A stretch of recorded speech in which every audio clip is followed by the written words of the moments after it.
আসসালামু আলাইকুম। সূচকের আজকে এমন এগুলো সূত্র নিয়ে আমরা আলোচনা করব যে সূত্রগুলো যদি আপনি জানেন তাহলে আপনাকে কখনো অন্তত সূচকের কোনো ম্যাথে আপনাকে আটকাইতে পারবে না। দেখেন আমি এক্সাম্পল সহ আজকে বোঝাই দেব।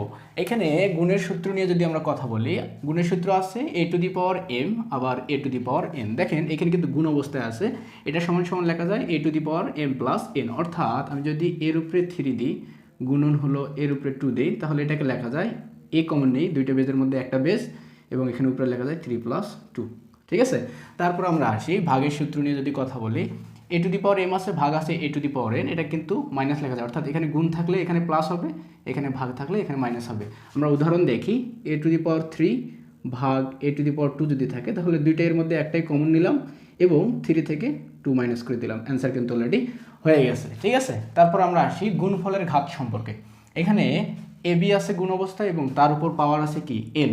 আমরা যখন ডিস্ট্রিবিউশন করে দিলাম তখন এর উপরে পাওয়ার গেল এন, বির উপরে পাওয়ার গেল এন, অর্থাৎ এরকম এ বি এর উপরে যদি আমরা 3 দিই তাহলে এর উপরেও 3 থাকবে, বির উপরেও 3 থাকবে, জাস্ট এতটুকু। তারপর আমরা যদি ভাগফলের ঘাত সম্পর্কে জানি তাহলে দেখেন এ ভাগ বি আছে, তার উপরে আছে এন, অর্থাৎ এটাকে যদি আমরা ডিস্ট্রিবিউশন করি এ ভাগ বি তার উপরে যদি 5 দিই তাহলে এর উপরেও 5 যাবে, বির উপরেও 5 যাবে। তারপর আমরা আসি শূন্য সূচক। এই পৃথিবীর উপরে যদি আমরা 0 দেই তার মান 1, বলবেন যে এটা কোথা থেকে পেলেন? আমি বলবো সূচক থেকে পেয়েছি। অর্থাৎ এই এর উপরে 0 মানে এর মান 1, কিন্তু অবশ্যই এটা 0 সমান হওয়া যাবে না। যদি 0-র উপর 0 হইতো তাহলে এর মান অসংজ্ঞায়ী হইতো। অবশ্যই একটা পূর্ণ সংখ্যা হতে হবে এবং পূর্ণ সংখ্যার উপরে যদি 0 হয় তার মান হবে 1।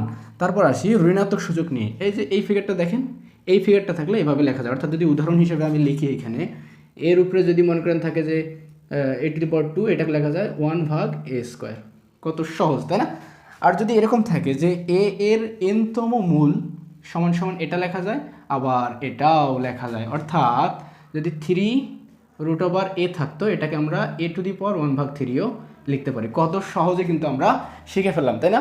সূচকের এই সূত্রগুলো জানা থাকলে কখনো আপনি কোনো ম্যাথে আটকিবেন না, অন্তত সূচকের ম্যাথগুলোতে। ভিডিওটি ভালো লাগলে অবশ্যই পেজটিকে ফলো, ইউটিউব থেকে দেখলে অবশ্যই সাবস্ক্রাইব করে আমাদের পাশে থাকবেন। ধন্যবাদ।